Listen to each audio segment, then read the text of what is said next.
All right. So this movie, the Legend of Billie Jean, the legend begins. Every legend has a beginning, and this is where we begin. Thank you, Matt. With this trailer park and this beautiful electric scooter that all this fuss is about. This whole mess that unfolds is because of this little electric scooter. And a short-shorted little Christian Slater is about to take her out for a spin. And we hear like this radio host. This movie has like a radio. There's a music playing constantly, and you also hear radio chatter throughout. It's the same VJ or DJ. Sorry, DJ. JJ whatever. JJ whatever here for Corpus Christi. Last name, but you don't know. He instead of a narrator, I think it's clever to use a radio, especially because they're in the car so much, and because this is a time when everyone listens to the radio everywhere. And he's kind of a Greek chorus. I'm gonna slap the face. So this is Corpus Christi, Texas, where the movie was actually shot. And people, it's too damn hot. We see Helen Slater as Billie Jean. She's doing the laundry. So we see like right away, she's kind of running this family, even though she has her mom. Her mom's kind of a dumbass or something. No, man, Helen Slater damn it. She's a widowy or widow. She's a widow, fucking widow. And she lives in a trailer park. She's like the only income probably. So get off her goddamn back. All right, she's one person. Mrs. Jean.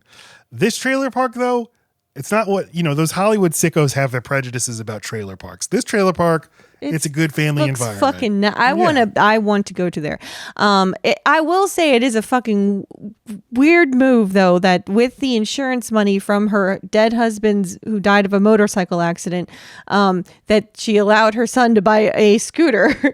She didn't want to do it, but that's what I guess they're all grieving in their own way. Yeah, this is how I didn't connect it that he died in a motorcycle accident. So yes, he owns it by getting a scooter. I mean, that looks like a motorcycle, but they keep saying scooter. But it means so much to him because he bought it with his father's insurance money. Yeah. And to be more like him. Right, exactly. The right away, the leering camera with Helen Slater. Christian Slater is, and these people are not brother and sister in real life, despite having the same last name, and they play brother and sister. In the movie, Helen Slater says, to this day, people ask her about that. Yeah.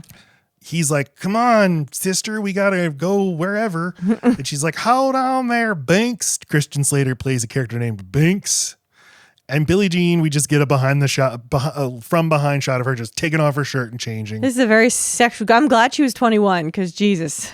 Yeah. And the movie is just, everyone in the movie is just, they're just sexualizing her. Don't be pretty. That's the Spielberg wouldn't do that. No. Not because he's too woke, but because he's just too prude. Matthew Robbins is like, show him if you can. No, but this feels more real. I feel like this is an accurate way that what happens to pretty girls. They're not taken seriously. They're taken advantage of. Girls are in general, but don't look like this in a small town. Of course. I'm saying the camera itself you can feel is also like, oh God, look. Yes. And there's even a big role that a camera plays right away. It feels so freaking voyeuristic and wrong, this guy with the camera. And then it proves to be a very shitty thing that these pictures exist. Yeah. Why don't we go on from the first scene before we get into the whole movie? Well, they go off together on this scooter, and then a gang of local toughs pulls up beside them and starts pulling pranks on them. This also happens in Texas Chainsaw Massacre 2. I guess it was the early 80s in Texas, and this is what you did. They had a lot of places to drive. Everybody had a car, and I even as a high schooler, for me, we would go drive. That's a thing. Oh, yes, drive, but then pull up next to some other people and harass them. Oh, right. Yeah, no. We didn't have the open highway the way Texas does. So they get to this drive-in, and Billie Jean goes to get a shake for her brother. And while they're doing that, these goons, led by Hubie. The weirdest set of names I've ever heard of in this movie. It's every now and then you get two weird names, but everyone has a weird name practically. Hube. And he put some gum on Christian Slater's scooter. He's very proud of it, too. Finds it very hilarious. And Christian Slater can't do anything about it because he's just a puny little guy. I will say at this time, though, we don't know that they know each other. That's not made clear. And Christian Slater is sick of being small, and he's going to be a big boy one day, but his dad just died, and he's the man of the house, and you could just tell he's just fucking pissed. He's a powder keg, and he don't touch my fucking scooter, man. It's my dad's scooter in my brain. Like, his sister's bigger than him. His sister takes care of him. And it's just like, I can't take it. But he doesn't seem to have, and I like this, he doesn't seem to have a chip on his shoulder about the fact that his sister's the alpha. Oh, no. No, they love each other. It's a really sweet relationship. Like, he's fine with his sister, like, beating people up for him. Yes.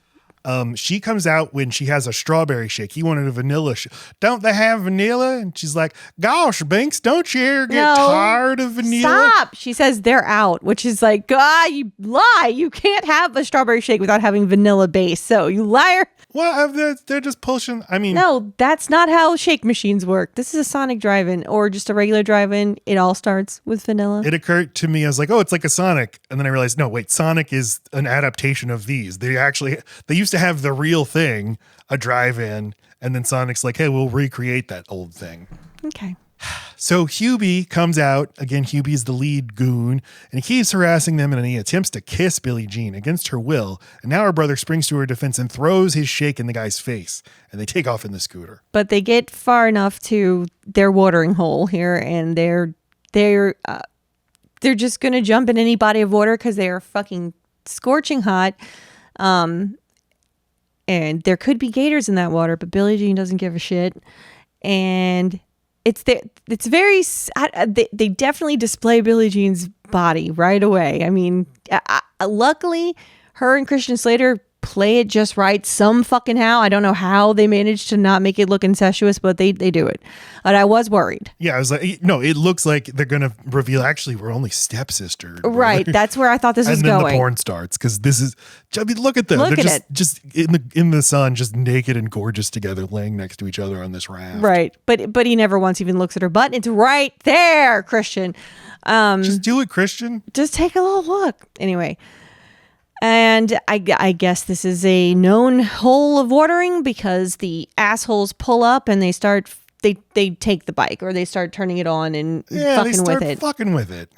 And they're out on a raft. They're in a raft, so they have to swim a bit to get to the shore. It's I ache. I ache because I feel like I know where this movie's going. I'm glad it handled us gently, but I was worried for a while there. Yeah. But right away, this is 4 minutes into the movie, and I'm like, no wonder I'm pumping my fist with joy. They're at a lake. It's like Friday the 13th. There's even a raft out in the lake. Somebody pretends to be drowning and then says, gotcha, which is always a fun prank to do in a lake. We've established lakes are creepy. Don't go into a lake. They're scary. But then they're out on the raft, and this thing recurs where Binks wants his big sister to take him away from here. Take me to Vermont, Billie Jean. They don't ever explain why it is that she knows about Vermont, but that's why I didn't think they were related at first. I thought she was a friend. But it's like, I don't know. Their world is so small that she like read a paragraph about Vermont 10 years ago. I swear that guy, he just saw that poster at a Walmart and was like, that's hot as shit. I'm going to learn things about Vermont. No, I'm not. I don't like to read. Billie Jean, can you learn things about Vermont? Then I'm going to ask you about them. But he keeps doing, tell me about Vermont, Billie Jean. I promise you it's from the poster. Now that I think about it. Okay. And I mean, it's a little of Mice and Men. Tell me about the rabbits, George. So like, she's going to shoot him in the back of the head before the Our kid movie. When they were 5, tell me about people getting hurt. No, it was. Tell me about a time you got hurt. They loved to hear us tell stories about times where we got hurt. Yeah. And then it would just be, tell me a story of you getting hurt. Well, I stumped my toe on April 22nd. And then another thing. Is that same kid when they were much younger loved us singing the Humpty Dumpty song, but there's only so many lyrics to that song. So the kid was like getting really sleepy and just said, just talk about Humpty Dumpty. Just his life. Just say Humpty Dumpty stuff to me. Like, well, I mean, where to begin? Non-canonical. That's where we begin. So he's like, Binks, Christian Slater's very excited about Vermont. He's like, log cabins, ski lifts, snowballs, and no alligators. Basically, as far as we can get from here, he doesn't realize Vermont has their own problems. But he's hot. He's sick of his life here. This place feels small and suffocating, and just Vermont, the fresh air, swimming. They go back to the trailer, and there's their mama, and she's getting ready for a date. And the mom, well, she's like, well, I'm glad that darn bike is gone. Now it makes sense. Her husband died in a motorcycle accident. Okay. Now she doesn't have to worry about her son dying in a scooter accident. And then her date pulls up and Billie Jean honks. Yeah, Billie Jean looks out at him and then says, oh, he looks real nice. And I was like, he didn't even come to the door, Billie Jean. What are the standards? I thought it was supposed to be a joke. Like she's like, this is a scumbag and Billie Jean's an idiot. But later in the movie, they see the mom is like happy with this guy, which, you know, if we think of this as an Amblin movie, like, no, things are nice and they're going to work out well. But Binks, he's really upset about his bike. He's like, that Hubie, God damn it. He better not hurt my bike nor even scratch it neither. And then he just takes off into the night to go find Hubie and get his damn bike back. So Billie Jean goes over to her friends' houses, Ophelia and Putter. So Ophelia, played by Martha Gemmon, and Yeardley Smith plays Putter. And again, Yeardley Smith, who was 20 years old at the time. You have to stop telling me that. But like is playing her like she's 12. Well, she is playing someone pre-puberty and it doesn't have boobs yet. Apparently they keep saying that, or they did once. So. And it is... I did get over it, but hearing Lisa Simpson doing this country fried accent. I think they're gross. That's because you don't have any. What a cow, you think you want to look like that? I'm hurt. I'm here. But don't you think that whenever she is outside of like her voice acting, she has to do a country accent, or else it just sounds like all the things she voice acts? Well, you will see her in live action movies like, again, City Slickers. It was fucking weird when I was 13 years old and saw no. I was just making fun of it. When I was 13 years old and saw this movie and suddenly like, why is Lisa Simpson in this movie? Why does she look like that? And she'll pop up like she has a one scene role on Mad Men. And it's like, but that's Lisa Simpson. I mean, she says on the commentary, she's like, yeah, I thought this movie was going to make me a huge star. Oh, Basically all 6 of the main Simpsons actors thought they would have big live action careers. And instead they got super wealthy doing voices on The Simpsons. yeah. So they're just like watching music videos and eating food outside. And Billie Jean comes over and she's like, you got to take me to the police station. Yeah, got to take me to the police station. And now we see an adult, and you feel like, yeah, he's not taking them seriously enough just yet. But when you notice it's the guy from E.T. who takes Elliot serious, then you know you're going to be okay. Mm-hmm. Yeah, Peter Coyote is Lieutenant Ringwald, is the cop. Yes. And you're exactly right. Like, he's basically playing the same kind of role as in E.T. It's like he's a representative of the state who is my adversary. But you can tell he has a little more empathy and just a better head on him. You know how you can tell right away he's not like the other guys, and you can even see it in this shot? He's like the only man that doesn't have a mustache. Yeah, I mean that's it. true. The only Yeah. adult male that does not have a mustache. They comically have one on every other fucking Yahoo. But you know, she's there in her midriff with no bra on, and it just clearly looks like a kid, a sexy ass kid. But he's not being weird, and it's like it's such a low bar. But to look like that and not be treated like you're asking to be commented on it's a fucking astonishing feat that he's being completely dad about it in the best way. And you know, she's reporting her brother missing her and telling him about the bike. And he's like, look, we have to give this a couple of days. It's like, yeah, they really can't do much for a couple of hours of whatever. Like, no, you don't understand my brother. Like, this is really serious. And then Putter speaks up that Hubie's he's a fucker, and the officer can tell, like, okay, you're really serious. I understand that this means a lot to you. How about in 2 days, I promise you I'll go get the fucker. He uses their language. Mm-hmm. It's so sweet. Mm-hmm. And she feels a bit relieved. She at least was heard out and was taken seriously, mm-hmm. even if he can't really do anything just yet. Yes. If he ever makes comments about her being pretty girl, it's toward saying like, because he says like, well, you're a pretty girl. Maybe Hubie is just doing this to get your attention. He's saying it matter. He's saying it as a way of explaining other males' behavior. Mm-hmm. He says it about Hubie here. He says it to Hubie's dad later, like trying to get to the bottom of like, what is your fucking deal against this girl specifically, especially when it's the brother that fucking shot you. Now when sorry, spoiler alert for later in the episode. But her lack of bra, does it bother you? Because we all know Lacey's issues with women not wearing bras. I don't love it. She thinks women have to wear bras by legal decree. but somehow that she's like a teenager, I'm better with it. And she's hot. They keep constantly saying how hot it is. It's like, whatever. It feels like more of a choice for her for some fucking reason. I don't know. It was the 80s. I tried not to let it, but can you stop talking me into it? I feel how I feel about this. You like it. Okay. Well, she goes back to her trailer park. It's so sad. He looks so beat up. He looks bloody in all kinds of ways. Who does? I'm sorry. So Binks has returned. His bike is torn all to shit. And she finds him in the bed and she wants to say, dude, you shouldn't have done that. She turns him over. He is bloody as fuck. He's all beat up. It's so sad. And he really looks like Banks, who did this? Like, who do you think? Did Hubie do this? I'll bet it was Hubie. Well, I got my bike back. He didn't get his bike back. But I don't know. It's just a real believable little moment. Like he looks properly beat up. It's not just a bloody nose and a cut across his head. They did really good with the makeup. Like the same way they do good with the sweat. It feels gritty in a good way. It feels like they're taking this seriously.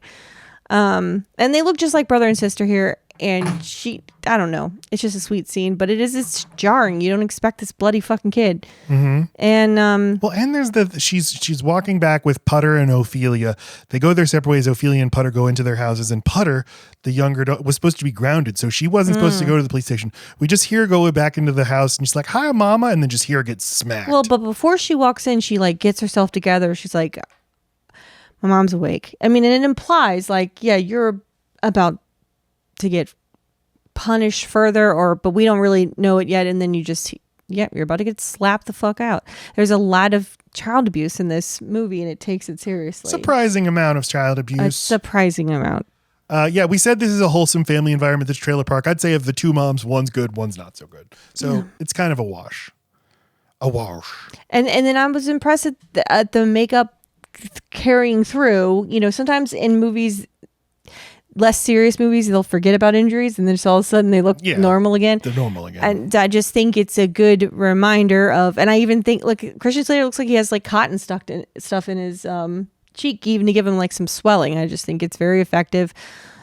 So it's the next day and the sister's right pissed. No, I guess they have some time. They go get an estimate from body shop and they get an estimate for how much it's going to cost to fix the bike. And she walks up to Hubie at his dad's very fucking convincing, awesomely observed shitty souvenir shop that's on the beach. I fucking love the vibes of this shop so much. It's very this is a very beach Pensacola. Town. So Pensacola. I've never been to Corpus Christi. I've been to Galveston. It has this vibe, and this is secretly like a good little beach movie. It is, but Pensacola it's just this way instead of this way. I mean, it's the same like lesser expensive mid-class kind of easy vacation area. Mm-hmm. Not pretentious at all. Anyway, they walk into that store, his store. Well, she makes her brother stay in the car and her friend. Like she's gonna go handle it. And she says, "This is the estimate. This is for the bike." And then she said, "This is for you." And then this is one of 3 nut kicks, nut knees. Mm-hmm. Just gives it to Hubie's ball sack, and he's always on the floor. Effective. So good. Just slams her knees into those testes, and he's just on the ground. Oh, and then the dad comes in, sees the boy on the ground. He's like, "Dad," and he's like, "You fucking loser on the ground. Get up, dummy. She did this to you," which is this thing. This dad hates this fail son. Yeah. Well, you know why Hubie's the way that he is. Mm-hmm. But he's like, a lady did this to you? And he pretends nice, and like you just know it. It's covered in slime. You're like, this fucker is, you can just tell right away he's a what's in it for me kind of guy in every aspect, in every interaction, and dealing with any person or item or circumstance. Hubie immediately says, like, she says we owe her money, but she's trailer trash. Don't believe her. And the dad's like, "Hubie, get lost. I'm going to talk business." And so, like, the dad poses at first like he's a little sympathetic. He's like, "That idiot son of mine. I bet he does owe you the money. Okay, why don't you come up to the office? I'll give you the money." Right, I don't keep that kind of money down here. He starts walking up the stairs and looks at her and he's like, "Well, come on. You want the money, don't you?" Yeah, the money can't come back downstairs on its own. And she's got the like, right. Okay. Does follow him upstairs, and then he pulls out a giant wad of cash, but he's like, your mama's whatever her name is, ain't she? Yeah, good looking woman, your mama. You're a real good looking woman too. I bet you drive them boys crazy. With your smile and your teeth. And your pretty teeth. Bet you had old Hubie running around with his paw sticking straight up in the air. And she's like, Mr. Pat, I got my friends out in the car. And so he looks like he's going to give her $608. Instead, he gives her $50. He's like, it's a layaway plan. You come back to me whenever you want some more money and I will sexually assault you. Right. You can earn as you go and learn as you earn. And yeah, because he's also like, and you're going to love it. And she fights him off. Disgusting. And yes. At the same time, Binks and Ophelia now have gone into the bottom of the store. There's nobody in there. So Christian Slater Binks just opens up the cash register. And in the cash register, a gun. He's like, hey, what's this? And Billie Jean and the evil dad now have come downstairs, and he's still got her like by the arms. She's clearly running away from him. Yes. So Christian Slater holds up the gun. He's like, let my sister go. He's like, now, son, you don't want to do anything you'll regret. And then Hubie runs in. He's like, what's going on? And the dad's They're trying to stick us up. This is when I got super outraged. I was like, that's what they're going to say. They're going to say, right. He's like, they're trying to rob our store. And she just tried to seduce me upstairs. Yes. Like, that's not true. To distract me. I know. I'm getting like, so and mad. They're going to believe them. They're like, no. And she just, Billie Jean throughout the movie is like, the injustice of it. No. Right. I'm good. But so the dad is like, son, you're not going to do anything with that gun. It's not even loaded. I've never seen someone respond to someone telling the other person the gun's not loaded by going to look. I've never seen someone go, it feels like it's loaded. Because the first time I watched it, I thought, wait, so he just like, oh yeah, let's see about that, and shot. Then the second time it's like, it's an accident, but it's a weird accident. But he shoots him in the shoulder. But they don't know that they shot him in the shoulder. I know, because I love John Wick. So anytime anyone gets shot in the John Wick locations, I'm clocking it. I know they're coming back. They go, oh, my shoulder. Well, they know they don't. I just see where the bullet goes, Matt. I got eyeballs. So the three Ophelia, Billie Jean, Binks, they make a run for it. Oh shit. They get in their car, and then Hubie calls the police, and the chase begins, or they have to go on the lam. They don't know where to go though, so they return to their homes to pack their clothes. It's not that they don't know where to go, so they go home. They need shit. They need their stuff. They drive around for a little while and then go home. No, they don't. They go straight to the house. No, they don't. They do drive around for a little while, and they're like, we need gas. Oh, we don't have any money. So they go home, and Putter is there scrubbing an oven rack, and he's like, what you guys doing? And they're like, we're running away. And she's like, oh, well, I'm coming too. So they all pack their bags. And Putter brings a lot of weird shit, including lots of marbles. Just dumps a fish tank full of marbles. Yes. And the score's going nuts at this point. And then the radio host is like, we have reports of a man shot in a store and 3 dangerous teens. Be on the lookout for 3 dangerous teens out there, Corpus Christi. Gun down. Peter Coyote, as the cop, as Lieutenant Ringwald, arrives at the store. And he's like, he's going to interview Hubie, and they show him Billie Jean's picture from the yearbook. And he says, oh God, I think I blew this one. And I love how he admits it right away. And he comes clean. Like, I was warned. Yes. Because now, this is now what's happened. This is Hubie. This is the fucker you are a fucker. Mm-hmm. But he goes over to Hubie, and Hubie's like, this nice cop's going to be nice to me. And he's like, son, I'm sorry, your dad, you must be in a lot of distress. Let's talk about something else. Let's talk about you and motor scooters. And then it cuts. And so like our heroes, they're going to stay inside an abandoned mini golf course. I find this all very charming and like really, I think it's all very realistic. I think it takes a while to find somebody, no matter how bad they are at running. I think you would go to a familiar place that you think is obscure, and I think they picked a good enough place. Like, you go far enough, it feels far. I'm a kid, this feels far. Yeah, and obviously this is a world before cell phones. This is a world before like traffic cameras everywhere. And there's this element where the cops are like, we don't know how seriously to take this. Is it? Yeah, but they're putting her picture all over the news. No, I She's know, immediately recognized. But it's like, do we want traffic stops everywhere? Do we want roadblocks? So you can sort of argue to yourself like, yeah, So they just disappeared into the night. They go to this miniature golf course that is abandoned, I guess. Now, a lot of this movie is sort of like kid wish fulfillment. I wish I could sleep at a miniature golf course. I wish I could have a water slide out of my bedroom window. I wish somebody would buy me a whole bunch of candy and I get to go to a gas station and they say yes. Yeah. And again, they're like, well, what should we do now? And Binks is like, let's go to Vermont. And Putter's like, let's go eat. And they're like, stop thinking with your stomach, Putter. But you got to eat something. But they don't have any money. So they're like, well, we'll just steal. We'll be like Bonnie and Clyde. That'll be the rest of this movie. We'll just go rob places. And Billie Jean's like, no. Billie Jean is like, no, fair is fair. We are not criminals. We're just outlaws. So they go into this convenience store and Putter has a grocery cart full of crap. Fucking Putter. And then these other two teenagers are in the store and they see Billie Jean and they're like, are you her? Right. You think it's going to be trouble, but they're just so nice and like very smart for this girl to want to get an autograph. But they end up taking care of the bill, putting it on their dad's tab. Another class moment. They ran into the middle class. Yeah. The girl's like, my dad's out there pumping gas. Just charge this to his bill. But the legend, we see it already. The legend is spreading. Yep. This is in the local paper. Teen shoots local merchant, Billie Jean. And they ask her for her autograph, but then the boy says, my dad says you're going to end up dead. But why is it about Billie Jean? She didn't shoot anyone. Because she's the sexy girl at the center of it. There's never a moment where the other three ever get jealous of her.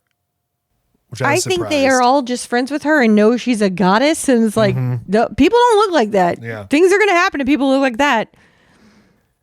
They find out, then they do find out that from the newspaper that Mr. Pyatt, he's gonna live. He's in fact already back at work. So we go over to him at work.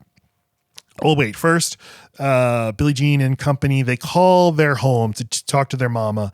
And the cop is there, Lieutenant Ringwald. And he's like, guys, come on. What are you doing? Turn yourself in. And they're like, we think we will turn ourselves in if Mr. Pyatt meets us, gives us the $608 and apologizes. Yes. Then we will turn ourselves in.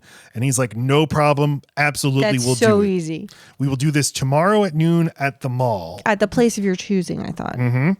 Which shall be the mall. And so Lieutenant Ringwald goes over to the store and Mr. Pyatt is there.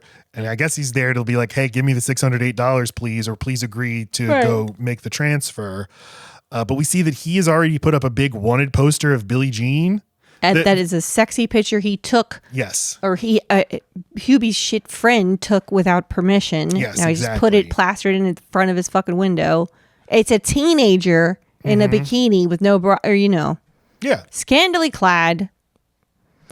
And so the cop is like, hey, so this is what's going to happen. You're going to apologize. You're going to give him the money that you owe. And he's like, are you kidding? I lost 2 pints of blood. Wow. And the cop's like, well, your boy busted their motor scooter, didn't he? And he's like, yeah, well, let them sue me from the penitentiary. So there's another class thing. It's like, we can do whatever we want. And there might be consequences if they have the resources to try to enforce them. Yeah, I mean, go ahead and sue me. This cop is going to him in good faith, like with a rational mind of like, I know you want him to pay for having shot you or for us to figure out what happened here, but we need them to get here first. We need them here. So why don't you do what you owe them is this money for the bike and say you're sorry for that. And then we can do the other part. Yeah. But this guy's just like, fuck him. But then some teenagers come in and like, hey, that big poster out there, can we buy it? And then this guy gets dollar signs in his eyes. Yeah. And so another thing that's happening in the background of this movie is like him commodifying the dissent that's going on here. The act of defiance is like, well, we will package that and sell that back to you all. So then we have this scene at the mall, this Sunrise Mall in Corpus Christi. It looks as gloriously 80s as you would imagine with, the big trees and plant life. You're more classy than you'd imagine. It's got a lot of shrubbery and a waterfall. The Esplanade Mall in Kenner, Louisiana had a lot of that too. And I just miss it so much. I miss it too. You smell the chlorine in the fountain. The elevator descended into the fountain. That was my mall. We still have Lakeview, but it's not the same. Lakeside? Lakeside, sorry. Lakeview is a hospital. Lakeview, the hospital is not the same either. I know. They just let people die. All right. So it turns into a little more of a kid heist movie all of a sudden. They've got a plan where they're going to go steal some items to make it to where they can, I think the plan is to just make sure it happens, like money, apology, and then we'll go quietly. And I think they're just prepared for if that's not what happens. So they need walkie-talkies, but Billie Jean has made some adorable IOUs that she places. They need batteries, but then Binks takes a toy gun. He liked the power the fake one gave him. He thinks it might get useful. Yep. Um, I kind of like this. He just sees the other side, you know. He knows he doesn't trust adults, and in the way that Billie Jean still kind of does. So I mean, the Officer Ringwald doesn't love this guy. I mean, you know, Mr. Pyatt, fucking douchebag, sex offender. I can't exactly remember what order everything happens in, but well, so he's like, they're having a little discussion while we're waiting for Billie Jean, right. And he's still like trying to piece this together, right? So he says, "What really happened at the store, Mr. Pyatt?" And Mr. Pyatt doesn't answer, and then they see Billie Jean descending the escalator, just as a fucking superstar, and then he says to Mr. Pyatt, he's like, "She's a pretty girl, isn't she, Mr.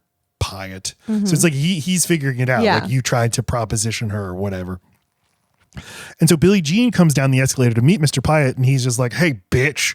Right. You think he goes off script. Who the fuck does he think he is, not doing what the cop told him to do? He's like, "You think you made a deal? You made a mistake." Ooh. So he like extends the envelope out, and she's about to grab it, and he drops it, steps on it, and he's like, "Now, Hubie." And then Hubie and his goon friends jump out, and Billie Jean just easily runs away. Up a fucking water fountain after kneeing him in the balls again. Hubie loves it. Yeah, and his father once again is like, "You dumb son of a bitch. What do you have, balls the wrong way?" Billy Idol's Rebel Yell starts playing for the first time in the movie, and just a lot of chases. Including the marbles now, because somebody drops the marbles to trip all the goons, and it works. It works. It's Billie Jean that does it. And they get away into the car, but Peter Coyote catches up to them, and then Christian Slater pulls the fake gun on him, and he's like, "Now, son, you don't want to do that. Please, nobody's going to hurt you," and they just pull away.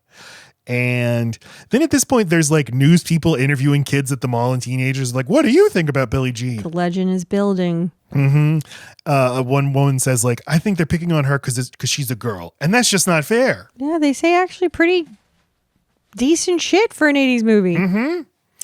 So they're like driving around. We need food. We have no money. So here's what we'll do. Like Robin Hood. Christian Slater, you might be in a Robin Hood movie one day. You need to take notes. Yes. So we're just going to drive around the rich neighborhood and look for a house that doesn't seem to be occupied at the moment. Like the Wet Bandits. Like, look, there's a house right there.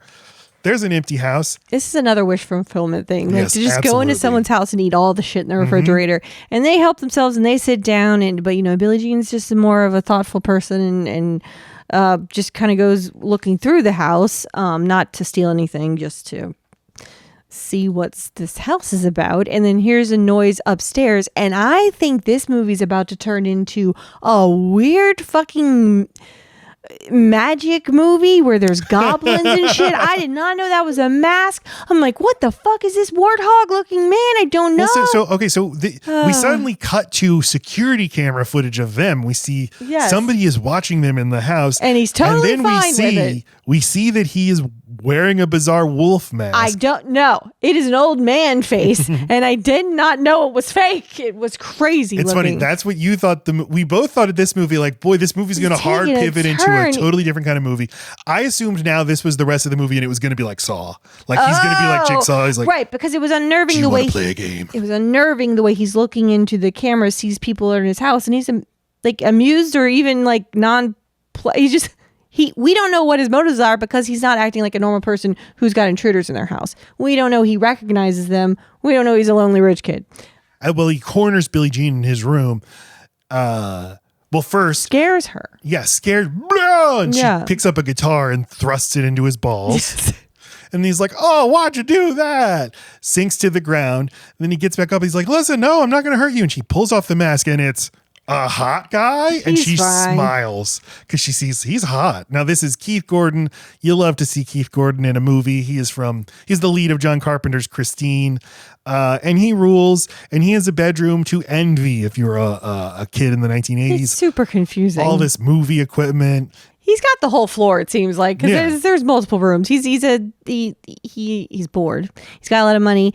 He is an unattended kid. He's kind of like them in that way. His parent is not always around. Exactly. And he's been following the news, and all of a sudden he's got Billie Jean up in his fucking room. He's got a camera ready. Now she's been sexually assaulted a few fucking times, so him to be like, "You want to be a star?" is like, "You want to fucking die?" It's also wish fulfillment for him then. Yes. The hottest superstar girl just happens to break into my house and I can be friends with her. And he's like, hey, you want to make a movie together?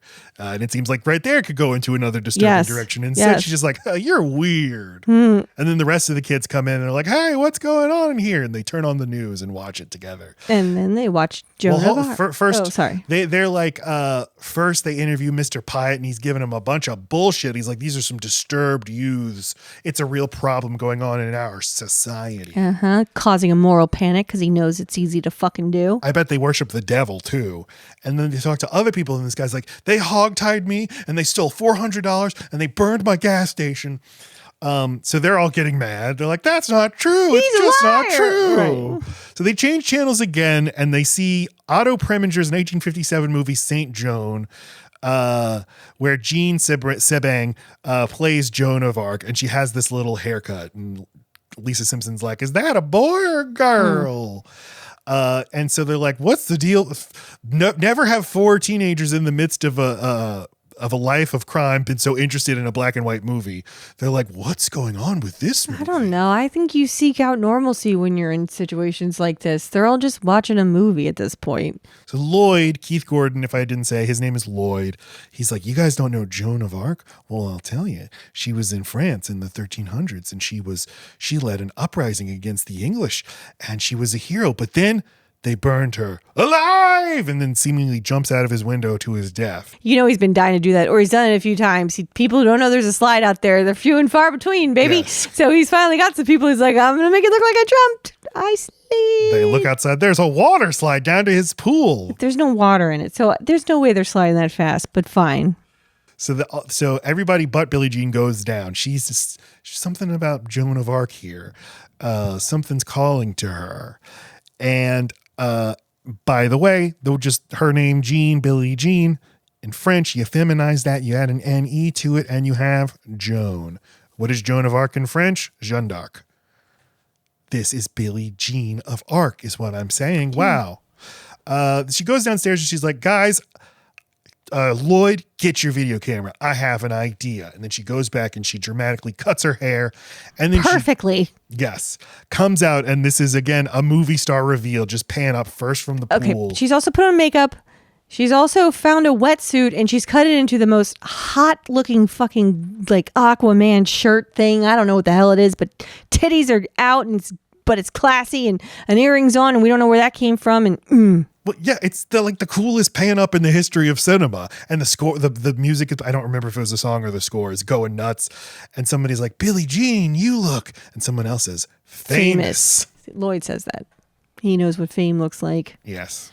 And now Billie Jean, again, doing things on her terms. She's got a knack for it. She puts people at the mall because that's where she knows the mall and she's going to make a plan. And now you want to say fucking lies on TV? I'm a sensation. I'm going to put truth on your TV. And it fucking works. Everyone knows her side.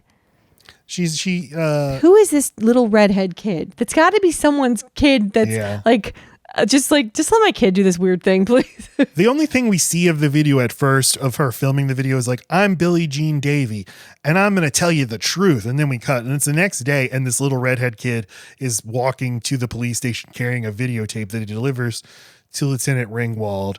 But he doesn't watch it. They're just like, she's on TV, the girl. Mm-hmm. And they go over and now like all of Corpus Christi is watching her videotape where she, says like, I'm going to set the record straight. Mr. Pyatt, you're scum. She cuts a wrestling promo, basically. Mm-hmm. No more lying about us, Mr. Pyatt. Fair is fair, thus begins her slogan. She says it like 3 times. We're not turning ourselves in until you pay what you owe. Fair is fair. And then she strikes a hero pose where she flexes her guns. Does Joan of Arc say it? Fair is fair? Yeah. No. How do you know? Well, you see the movie recently? Just wondering where she got it. Everything else was inspired. I don't know. So in the movie, I don't know. That's what I'm talking. No, I the saw lady. I don't. It does, okay, if you don't know, you don't know, man. I haven't seen that movie since high school. I don't know. But all the like kids are watching at the mall and they're doing the pose too. I mean, the pose is just flexing, but right. Shades here of Katniss Everdeen, yeah, or Batman. Batman, you have to be a symbol to the people. It's not enough to just be yourself and do something. Do what you're going to do. You also have to be a symbol, Mr. Wayne. So now we meet the district attorney who is Lloyd's dad. That's why he's not around much. He's going to be running for office to be Attorney General. Attorney General, right? It's Dean Stockwell, the great Dean Stockwell. I've never seen Quantum Leap, Lacey. I'm sorry. You don't have to be sorry. I am though, even though I don't have to be. Dean Stockwell from all the David Lynch movies, from Married to the Mob, from Battlestar Galactica. Yeah, he's the district attorney. Oh my God, this thing's getting bigger and bigger every second. The district attorney of Corpus Christi. He's not totally okay. Whoa, well, we do. So the kids are leaving the Lloyd's house, but Lloyd first offers. He sees fun when he's up against it. And he doesn't want Billie Jean leaving him just yet, so he offers to be a hostage so that they have leverage. Yeah, I like his reasoning. He's like, listen, they're chasing you, but you have no leverage because you don't have anything they want. You have to give them something you want. What are you talking about? Me. Things like, you got to tie me up and hog tie me and everything. Ooh, awesome. Okay. But also he's like, please don't leave my house. I just made friends for the first time. And so, yeah, Dean Stockwell comes in. He's talking to Lieutenant Ringwald. And Ringwald is like looking around his house and he's like, I think these kids, I think they're just having fun. I don't think this is an actual kidnapping. But he's like, oh no, my son hates me and he'd do anything to embarrass me because I'm running for Attorney General. This is kind of weird, underbaked plot of the movie. Yeah. But the cops, like, even thinking, like, I think the gun that Christian Slater pulled on me, I heard reports from the toy store that they had some stolen merchandise. I bet that's not even true. But Dean Stockwell's like, I'm not so sure. We got to take this super carefully because the way you win as a prosecutor when you get elected is you just have to be as tough as possible on crime. Yeah, I mean, they can't not take this seriously and have some kids kill his kid during an election cycle. Be a bad look.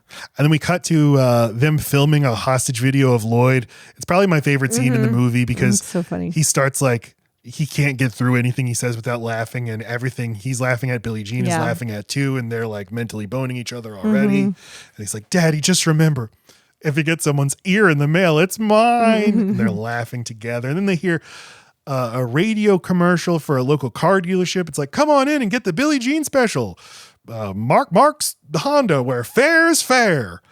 They find out in the paper that the DA is offering a $10,000 ransom. And I love that in the same newspaper article, they're like, and your dad says to remember to take your medication. Oh, right. Well, and this is when we start to see, like, this is not a great relationship. He's a very wealthy person offering $10,000 for his son, and his son is upset. Like, that's bullshit. That's such a low amount. I was trying to see how much you valued me, and you can't even do it. I think $10,000 is a fair amount. Yes, but it was. You did see Lloyd was upset, right? Yes, I did. Okay. I think Lloyd's a little high on himself. Over at Mr. Pyatt's store, he's just having all this merch. He's moving so much Billie Jean merch, and he can't move it fast enough. People want it so badly, and he even has this giant plaster statue of Billie Jean being installed. It is disturbing looking. Yeah.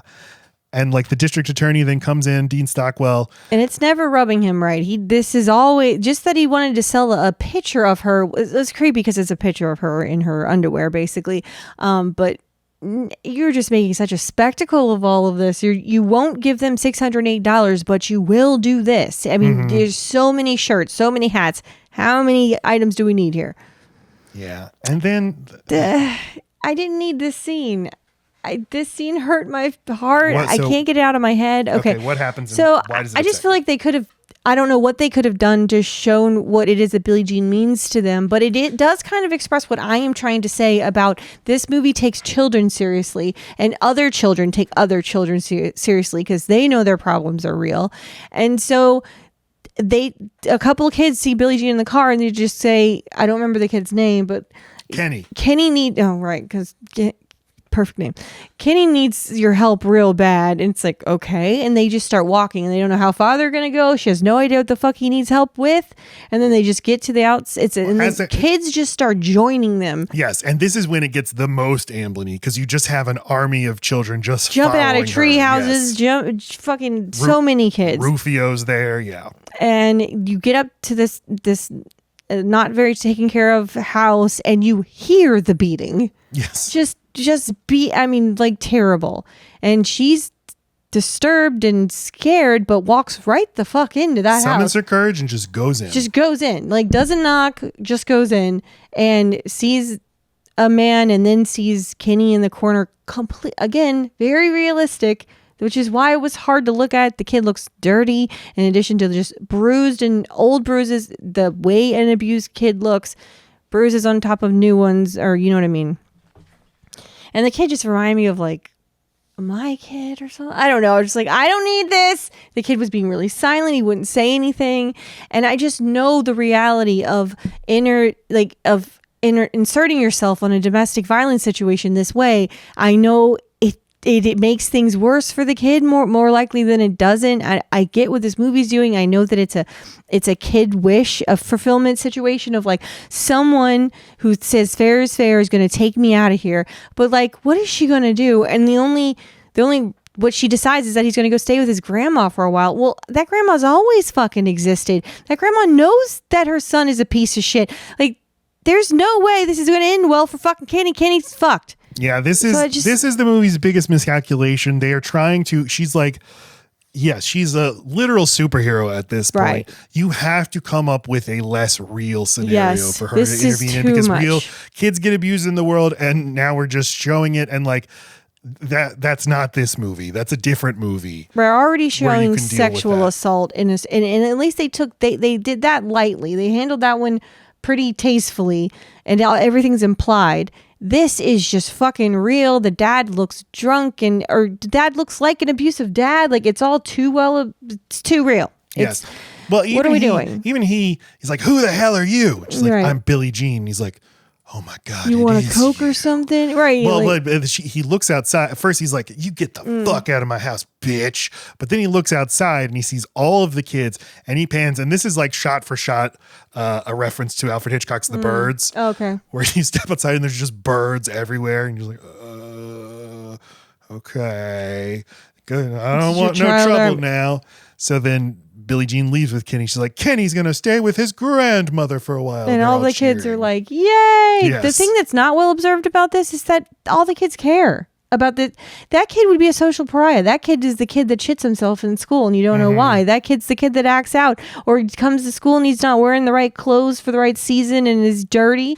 Those kids aren't fucking like rallied around and protected by their peers. That's not true. So yeah, that's the one part of the movie where I'm like, we don't need this part. Yes. And I'm not saying you can't sure have movies that deal with this. It's just for a movie that's been so breezy and had like striking the right tone of like balancing fancifulness with serious stuff. This is like sudden swerve into something really, really serious. It doesn't treat that seriously. It doesn't treat it seriously enough because they don't stay with him long enough. They don't make sure he's okay. They don't put him in the hands of his grandma. All of a sudden there's a there's a car chase with a guy that wants to shoot out the tires. Yeah, this is insane. This is so like a giant truck passes them by, and now Caroline Williams, who we loved so much in Texas Chainsaw Massacre 2, where she played Stretch, one of, if not the very best final girl ever. And I recognized her, but they only let her act in Texas, Matt. Yes, I guess because this is a one scene role, and it's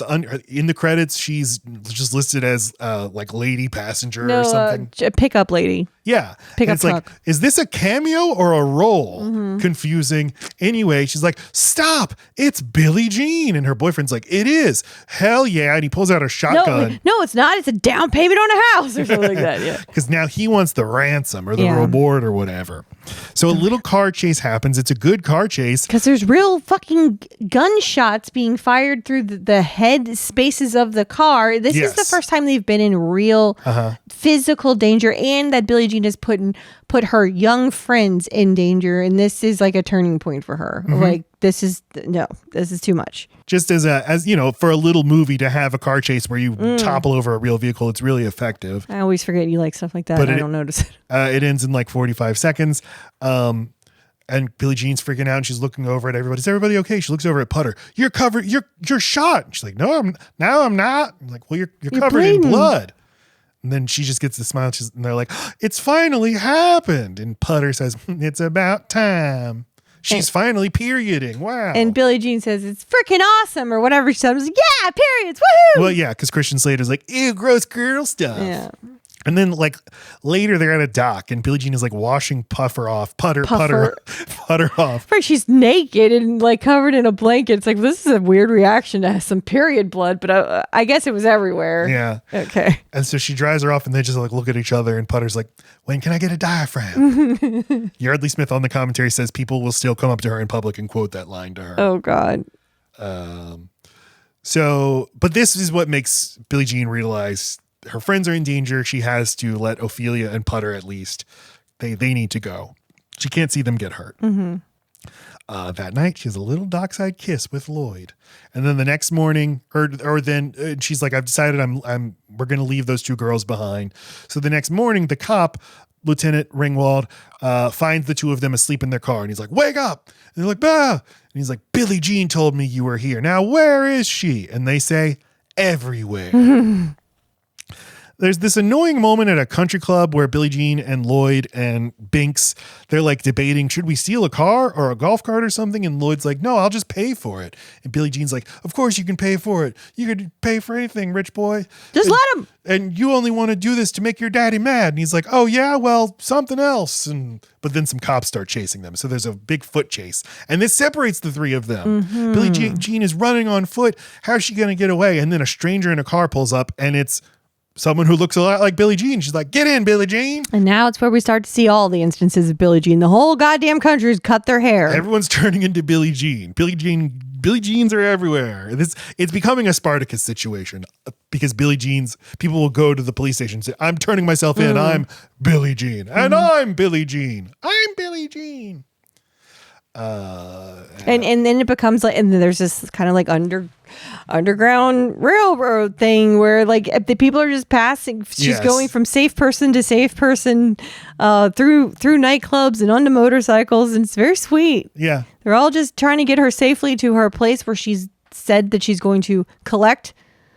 She's looking for her brother. Oh, that's true. So I guess she's just going from person to person, like checking out places.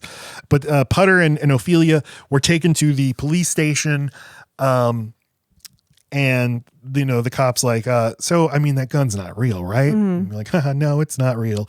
And then another guy's like, Lieutenant, we got her. We got Billie Jean. And they're all like, no. And they run in and it's just some other girl who's pretending to be Billie Jean. And it's at like this point, three girls pretending to be Billie Jean. Yeah. At this point, Putter's mom comes. Putter and Ophelia are sisters, right? No. They're not? Mm-mm. Okay. It's kind of weird. They act like I don't know. They all act like they're sisters and brothers. Yeah. They're all in the same tiny trailer park. It would just, I don't know. It feels like why else is a girl who's much younger than them hanging out with them? Because there's only a few kids in that place and they all just hang out. Okay. Because they treat her like she, like, oh, should she come to this? She probably shouldn't come with us.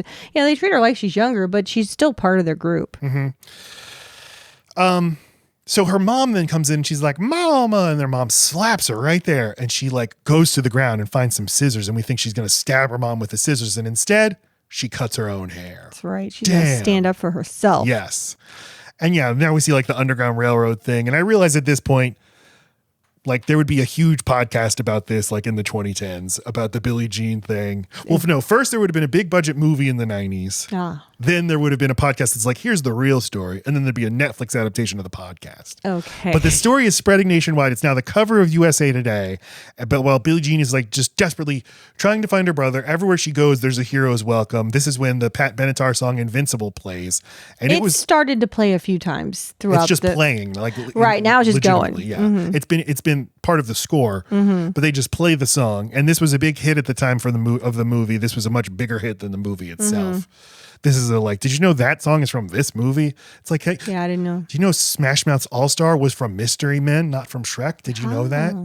She finally finds her brother at the golf place at the miniature golf place, and her brother's waiting there with Lloyd. And then she and Lloyd go off into a miniature golf house, and then they like lay next to each other, and then the camera respectfully pans away before they can have sex. The officer notices inside of the car that they took away from Putter and Ophelia, that there's just a bunch of golf balls, and they have the logo on them. So he is very astute enforcer of the law, and he goes to that abandoned place, and he's just kind of saying out loud, like, I hope you're here.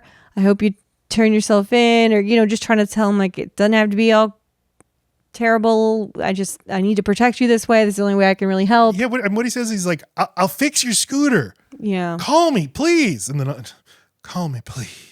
Right. It's nice. He's like, nice. I just care about you damn kids. I just don't want you to get hurt. I can tell I read this wrong, and I've been reading it right ever since, and like, you guys don't deserve that. Yes, he just knows. I do not. This has nothing to do with me punishing you. I want to literally protect you, and I know I can't convince you of that. But they call him the next day, and they make some sort of arrangements with him that we don't hear. We just pick up in the second half of their conversation where he's like, okay, yes, we'll do all that on your terms. Now I just need to hear that Lloyd is safe. So they put Lloyd on the phone, and he's like, I want a steak. Okay, he's fine. So what they're going to do is they're going to make the handoff of Lloyd at a beach party where they will then be presented the fixed, either a brand new scooter or the repaired scooter. And it's this giant party. There's a billion people. There's an airplane pulling a big Go Billie Jean banner. And this just looks like a great time. It does. This is very suggestive of Jaws. Yes, Jaws. Which also, Matthew Robbins worked on. Oh, well, also the Lost Boys. There's always a beach party at that place too. Well, Jaws when suddenly everybody's peddling shark merch and everybody's at the beach, and it looks like no beach has ever been this fun. And in reality, I don't like the beach, but I would like to go to the beach like this. If there's lots of bathrooms and things to eat and ways to get the sand off me. And if sand isn't even like sand, like I could walk on it with my shoes. That'd be nice. Stockwell's like, I want these beaches closed. And Peter Coyote's like, you can't have the beaches closed because then there'll be riots. Just beach riots. A lot of competing interests. Yeah. Everyone's out to get you've got sleazy ass fucking businessman trying to milk every last cent he can get out of his abuse of Billie Jean, and then you've got this swarmy politician who just wants to be treated like he's fucking royalty and to not be embarrassed because he's royalty and he wants to get elected. And he's like, I'm calling in like SWAT teams and stuff. I have snipers positioned. That is the second time that someone has called in their own muscle over the top of Officer Ringwald. Like, the Pewitt or whatever, Pyatt did it with his stupid goons, and now sharpshooters. And then the whole time he's like, you guys don't know what the fuck you're doing. You're escalating this. This could have been done at the very first moment you listened to what I said to do. I understand these kids. They're not bad. You are fucking radicalizing them. You keep making them not trust authority because I'm associated with you and I'm trying to tell them the truth, and then you make it a lie. And this is how fucking good people become seen as or turn into not law-abiding people. You fuckers. Oh. Very well said. I love that at the beach, people are like getting Billie Jean haircuts at the beach. Yeah, there's like a station hair where you can get it done. Like henna tattoos. Yes. And then Ophelia and Putter, they show up in a car and they get out to a hero's welcome. People are going nuts. Putter, Yeardley Smith is like posing like Billie Jean, or posing like Hulk Hogan, basically. Has got her haircut. Biggest mistake of her fucking life. And they're like, I wonder when Billie Jean's going to show up. And Putter's like, I think she's already here. I was thinking this is just like the ending of The Beekeeper, actually. They've set up the snipers, and then just an incredible shot. Billie Jean, we think it's Billie Jean, and Lloyd coming in over the dunes in the sunset. Wondering if they were going to make use of the fact that the brother and the sister end up looking like each other, because I'm thinking that the whole time. They've got the exact same color hair for a reason. That's not Christian Slater's hair color. So like, why is it dyed in this movie? And they're like, okay. Yeah, because we pull in and see it's Binks in a dress and makeup. I don't know that he needed makeup. Well, but it's just another silhouette. It's like he's never been embarrassed about how much he worships his sister. He'll even dress like her and put on makeup and stuff. Meanwhile, the real Billie Jean, she's in the crowd with a wig on. Oh my God, she's pulled one over on us. But Hubie runs out and he's like, it's Binks. It's her brother in a dress. and he uses a slur. And so Binks is like, hey, shut up. And he doesn't mean to, but he pulls out the toy gun. And then the sniper's like, oh, he's got a gun. They shoot him in the shoulder, just like Mr. Pyatt got shot in the shoulder. Right. So, hey, fair is fair. A shoulder for a shoulder. You guys are fucking square, man. At this point, a legit like riot breaks out and people just start swarming. And the most unbelievable thing about the movie is that like 15 people didn't end up getting shot by the cops. Yeah, because the first thing you see is a tiny little girl coming out of behind a barricade just to like start running. And it's like, oh, there's tiny little babies here. They're going to stampede her. But they were behind a barricade. It wasn't like you think, but it's just my worst fucking nightmare, being held back by something and I'm trying to get to my loved one, the crowd, or just I can't get past something, or people aren't listening to me. It's too loud for me to say or for people to hear me. And I hate it. So we're just watching Billie Jean try to get to her brother. And I don't know exactly where she gives up, but she turns her attention instead to because she's chasing souvenir. the ambulance, and the ambulance just gets too far away. So she's like, and then she pulls off her wig. Well, and then she notices that she's been being made money off of this whole thing, is being commodified. Her tragedy is making rich the person who fucking started it, and she's just like, oh, I'm about to tell you about yourself. And just has the most badass stride up to his.